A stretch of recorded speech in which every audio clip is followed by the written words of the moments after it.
Cette agence est composée donc d'une fine équipe avec tout d'abord Victor, le spécialiste, Bonjour. et Sam, le gribouilleur, Lola l'indique, Morgane la claviériste, Aurore la scribouillarde et moi-même Mathis. L'architecte. Vous êtes donc venus nous consulter avec une demande accroître donc la notoriété du City Sounds en développant du contenu autour de l'ADN du festival pour faire venir un maximum de public. À partir de là, il a fallu qu'on se pose véritablement les bonnes questions. On a essayé de déterminer le portrait robot de ces amateurs de rock'n'roll qui pourraient être les futurs festivaliers de l'édition. Ce portrait robot, on s'est posé plusieurs questions pour essayer de le définir. Est-ce que l'âge ou encore les catégories socio-professionnelles définissent ces futurs festivaliers? On s'est aperçu que non, et qu'il n'y a qu'un seul critère qui compte véritablement, une passion, le rock'n'roll. C'est là que Lola l'indique entre en scène, puisqu'elle est rentrée en totale immersion dans cet univers, afin de savoir où se cachent finalement nos mystérieux mélomanes. Alors, nos mystérieux mélomanes, finalement, ils se cachent là où ils peuvent partager leur passion du rock, c'est-à-dire dans les bars, les salles de concert, les lieux culturels rock. Mais on les retrouve aussi sur Internet parce que si on les compare aux autres amateurs de styles musicaux, c'est eux qui passent le plus de temps sur Internet avec plus de 10 heures par semaine. On en arrive donc au premier chapitre de cette enquête où l'art et la manière ne deviennent qu'un, et on va s'interroger sur la manière, la marche à suivre pour mener cette enquête. Il fallait les faire venir à nous, pour éviter la redondance avec la communication qui est déjà mise en place et qui consiste à aller chercher directement sur les lieux qu'ils fréquentent ces futurs festivaliers. Il fallait donc les guider jusqu'au City Sounds. Et on a trouvé la réponse adéquate, tout simplement, c'est le brand content, qui est l'art de développer un univers qui véhicule des valeurs rock'n'roll, celle du festival puisque c'est sa vocation également, un engagement et un lien fort avec le public. À partir de là, on s'est posé plusieurs questions, puisque City Sounds et rock'n'roll sont indissociables, qu'est-ce que le rock'n'roll? Et puis on s'est aperçu que c'est un mouvement artistique, donc on avait un peu une vague idée déjà, qui vient sublimer comme tout mouvement artistique la réalité. On avait donc différentes pistes de réflexion et on était fort intéressés pour concevoir un message qui allait véritablement les frapper. Et puis on a repensé à la réalité, on s'est aperçu que finalement Platon nous dit dans l'allégorie de la caverne que c'est une perception humaine. Et il nous fallait donc, pour l'incarner, pour l'altérer, procéder au processus de personnification, d'incarnation pour véhiculer de l'information. On s'est d'abord orienté vers une mascotte, qui serait donc finalement l'incarnation de l'engouement, de la fougue et de l'énergie du rock. Et puis on s'est vite aperçu que c'était une fausse piste sur laquelle il ne fallait pas s'engager. Pourquoi? Tout simplement parce que le rock'n'roll, et plus particulièrement le rock'n'roll new-yorkais, est assez multiple et vaste, et il serait idiot de le résumer finalement à un personnage de dessin animé. Nous avons donc introduit Jerry, qui est l'esprit du rock'n'roll new-yorkais et qui est plus une incarnation spirituelle. Jerry, pour nous, c'est un prétexte pour véhiculer de l'information, des valeurs, un engouement, vous l'aurez compris, la clé de voûte de ce brain content qui va suivre ensuite. À partir de là, on arrive au deuxième chapitre où Jerry devient le protagoniste principal et où nous tirons les ficelles à l'ombre des projecteurs. Nous avons introduit ce personnage, il faut désormais raconter son histoire qui est un voyage. Donc ce voyage, c'est un voyage métaphysique. C'est le voyage de Jerry de New York jusqu'à Paris, comme le voyage qu'offre le City Sound Festival au rock'n'roll new-yorkais jusqu'au 104 et dans une plus vaste mesure, le voyage qu'offre la musique. Alors c'est exactement la même histoire que nous allons raconter au futur public de la deuxième édition du festival. Il va s'agir d'un jeu.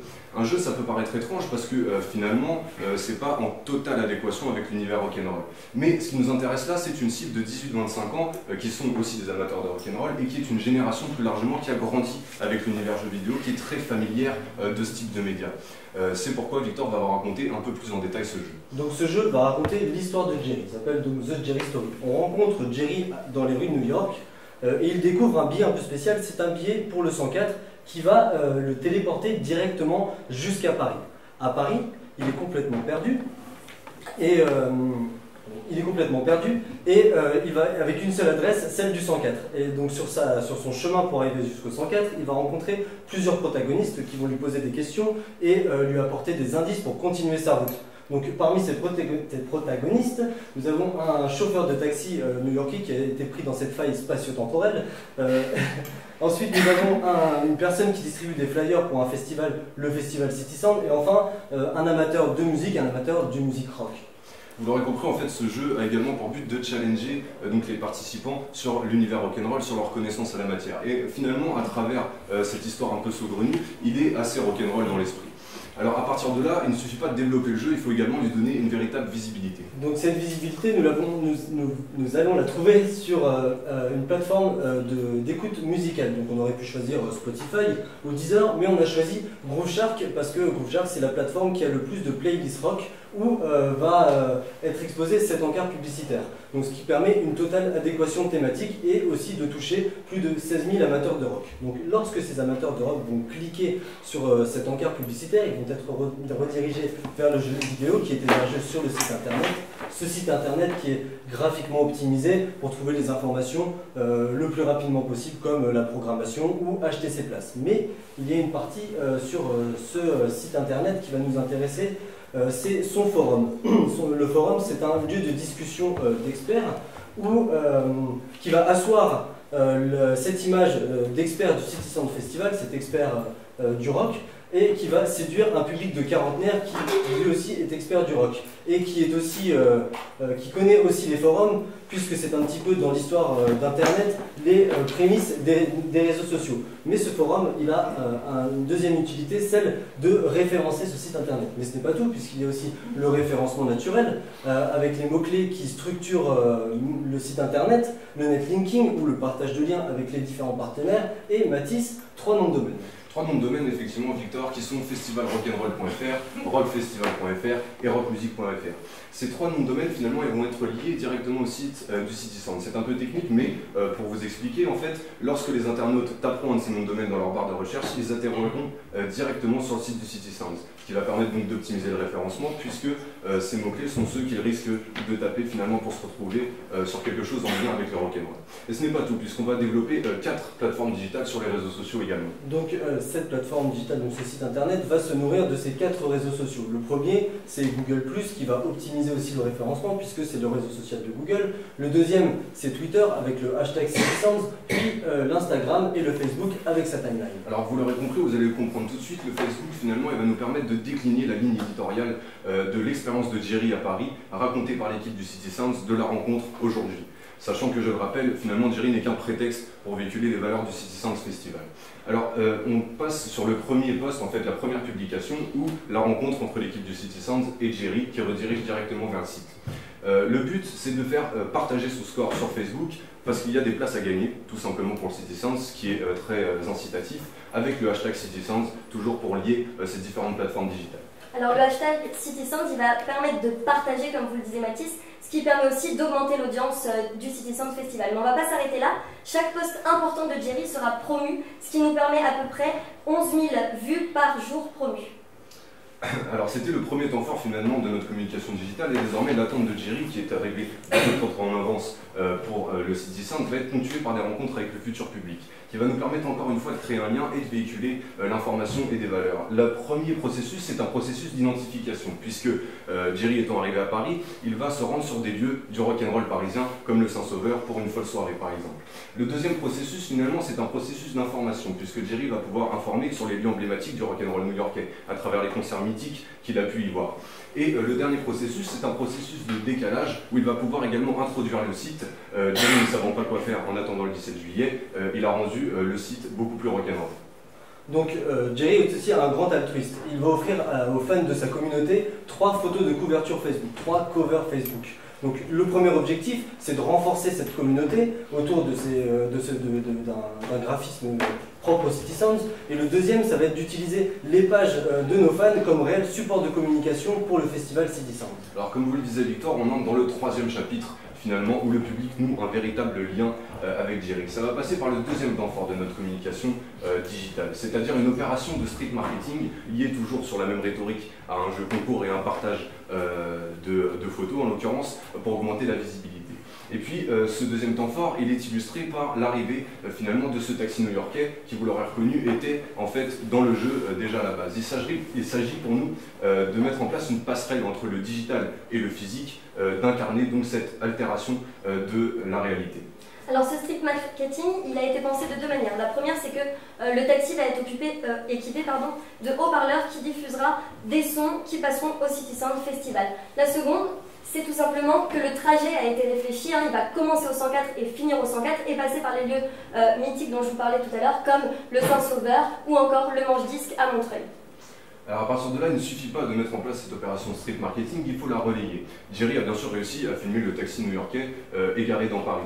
Et nous allons poster cette vidéo sur YouTube donc tout simplement en publication suggérée, c'est-à-dire que lorsque les internautes rechercheront des vidéos en rapport avec le rock'n'roll, ils seront amenés à consulter cette vidéo de leur plein gré. Il s'agit d'un coup par vue où finalement on s'assure 15 000 vues de la part des amateurs de rock touché, encore une fois je vous le dis, de leur plein gré. Un habillage vidéo, bien sûr, qui accompagnera vos différents supports multimédia et qui permettra d'identifier véritablement le City Sound, notamment sur cette vidéo. On en arrive donc finalement au troisième temps fort de notre communication digitale avec un lien qui vient se concrétiser entre le rock'n'roll new-yorkais et le potentiel public, entre le City Sound et le potentiel public. Ce troisième temps fort, c'est Jerry qui a concocté un test pour révéler un peu le rock'n'roll à tous. Donc ce test, c'est un divertissement, puisqu'il a quelques touches d'humour et un côté assez décalé dans les questions qui sont posées et les réponses qui sont proposées. Mais l'intérêt de ce test réside en fait dans les profils qui sont assignés à chaque utilisateur, puisqu'on les rattache à un groupe de musique rock new-yorkais, un groupe qui fait partie de la programmation du City Sound Festival. Cela va permettre de les rattacher et de les rattacher au City Sound Festival et aussi de les pousser, de les inciter à aller sur le festival. Alors petite subtilité également, c'est qu'il faudra bien sûr renseigner son adresse mail pour participer à ce test et ça va nous permettre une action de communication assez particulière. Alors voilà, avec toutes les adresses mail qu'on aura obtenues, on va tout simplement constituer une base de données à laquelle on renverra une newsletter. Donc cette newsletter, on l'a pensée de manière un petit peu particulière, on l'a faite sous forme d'infographie, tout simplement parce que l'infographie aujourd'hui c'est tout de suite identifié comme un document informatif et attrayant. De plus, cette newsletter sera assez distrayante puisque c'est encore une fois Jerry qui va en construire la ligne éditoriale. Alors on arrive sur les deux derniers nœuds dramatiques de cette enquête puisque votre demande n'est pas entièrement satisfaite pour le moment. Il s'agissait de venir évidemment des groupes français au City Sound Rock Festival, c'était une de vos volontés, pardonnez-moi, et donc Jerry a voulu naturellement rencontrer son alter ego français. Nous n'allons pas matérialiser son alter ego français pour ne pas brouiller le message, Jerry étant encore une fois un prétexte. Alors pour ces groupes français dont vous nous faisiez la demande, on aurait pu vous proposer d'organiser votre propre tremplin en amont. Tout simplement, on ne l'a pas fait parce que ça engage des coûts supplémentaires, c'est un événement en soi. De plus, on va se limiter aux personnes qui connaissent déjà le City Sound Festival. Nous, notre but, ça va être d'élargir la notoriété. Pour ça, on vous propose tout simplement de vous rattacher à un tremplin déjà existant et d'en être le prix à gagner. C'est-à-dire que les 4 finalistes de ce tremplin joueront au City Sound Festival. C'est beaucoup plus simple, mais finalement c'est beaucoup plus malin, puisqu'on s'assure une notoriété, c'est-à-dire que les personnes qui vont assister ou participer à ce tremplin connaîtront d'office le City Sound Festival. Alors bien sûr un dossier de partenariat pour concrétiser cet accord, et puis on arrive sur le deuxième nœud dramatique de cette enquête, où il va falloir ramener finalement les festivaliers étrangers. Jerry a adoré son voyage finalement jusqu'à Paris, et il veut en faire profiter tous les fans de rock'n'roll résidant à l'étranger. Alors pour cela, on vous propose cette fois-ci un partenariat avec le site internet Untours, tout simplement parce que ce site propose des packs festivals, voyages et hébergements partout dans le monde. Ça va permettre véritablement d'acquérir un rayonnement international. Un dossier de partenariat, encore une fois, pour concrétiser cet accord. On en arrive au dernier poste de Jerry et finalement qui conclut le City Sound. L'édition 2015 étant désormais terminée et s'étant déroulée de manière admirable, Jerry est retourné à New York, il est d'ailleurs nostalgique et s'est abonné à la newsletter afin de recevoir des informations sur le festival tous les mois et surtout sur l'édition 2016. Il encourage bien sûr les fans à faire de même, ceux qui ont participé au City Sound, et ça va nous permettre une communication sur l'année et de garder une présence à l'esprit chaque mois auprès des festivaliers. C'est-à-dire que la première newsletter va parler de l'édition 2015 naturellement, la deuxième des groupes de villes différentes qui pourraient inspirer une nouvelle édition, un sondage du choix des villes pour savoir ce que les internautes aimeraient, même si ça ne détermine en rien votre choix qui arrive dans la 4e newsletter. Les informations sur le rock'n'roll de la ville en question, les groupes qui vous ont marqué, puis enfin la programmation finale, les visuels et les dates, le relais des interviews des artistes, et puis le relais du brain content que nous sommes en train de développer actuellement à la même date et qui s'opérera en mai l'année prochaine, mais vous allez le voir dans le calendrier. Le rappel des dates du City Sound évidemment, et puis nous accompagnerons cette newsletter d'une publication photo de la newsletter sur Facebook, puisque les réseaux sociaux touchent plus particulièrement les 18-25 ans et la newsletter les quarantenaires et plus. À partir de là, on arrive sur l'épilogue où toutes les pistes se rejoignent. Pourquoi? Tout simplement puisque Jerry est notre appât qui va servir à créer du contenu. La presse a besoin de contenu pour écrire des articles. Nous allons donc nous greffer à votre stratégie de relations presse. C'est également un complément de votre communication puisqu'il va être un véritable partenaire commençant en engrangeant le processus de séduction jusqu'aux piqûres de rappel qui vont être opérées par l'affichage et par les flyers. Si on résume un peu nos actions, on a des actions qui sont bien sûr destinées aux 18-25 ans puisqu'elles sont digitales, et puis des actions actions plus précisément ciblant les quarantenaires et plus qui se rendront au festival, à savoir le forum, l'opération de street marketing, voilà, donc quelques actions qui vont nous permettre plus précisément de cibler les quarantenaires. On en vient finalement au calendrier, pour récapituler un peu les dates. Tout sera fait en amont, bien sûr, les demandes de partenariat, puisqu'il faut s'y prendre très à l'avance. Les deux demandes d'autorisation pour la circulation du taxi, nous ne dépasserons naturellement pas 105 décibels, puisque c'est dans la réglementation, ni 22 heures. Et puis, là, toute la pré-programmation des publications Facebook, pour que vous n'ayez pas à vous en soucier, avec la ligne éditoriale prédéfinie jusqu'à la date du festival. On s'est ensuite posé la question du budget et de l'addition que nous allions vous proposer. Et on a réfléchi un peu. On prend le pari, en tout cas avec cette communication, à travers ce brain content développé, d'acquérir 4000 spectateurs au cours du City Sounds, 2000 par soirée.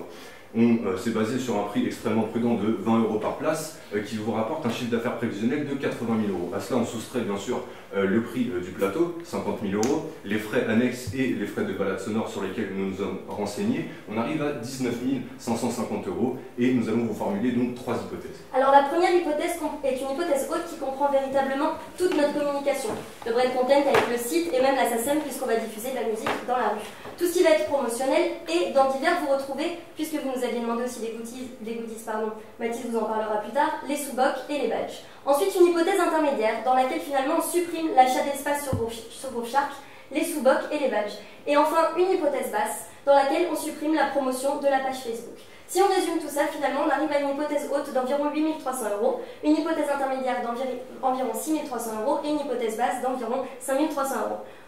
C'est-à-dire que même avec notre hypothèse haute, il vous reste encore 11 180 € à réinvestir puisque nous aussi, on a pensé à l'avenir du Citizen Festival. Alors bien sûr, chaque hypothèse tient en termes de rayonnement pour vous assurer le nombre de festivaliers adéquats. Après, l'hypothèse haute vous permettra de vous inscrire dans une certaine pérennité. On arrive donc sur les préconisations, puisque Lola vous en parlait, des sous-bocs qui sont en adéquation thématique avec le Citizen Festival, puisqu'ils sont par définition festifs, et qui pourraient accompagner la campagne d'affichage et de flyers sur les différents lieux que vous ciblez. Et puis un badge, celui du City Sounds Festival, qui va permettre de fidéliser le public, et puis donc tout simplement qu'il pourra aborder tout au long de l'année en attendant la future édition. Donc nous arrivons finalement à la fin de ce rapport d'enquête que nous allons vous remettre immédiatement, et espérons que l'histoire de Jerry vous aura convaincu, même si elle n'est bien sûr qu'un prétexte pour mettre en place tout ce brain content autour du festival. Merci. Merci. Merci.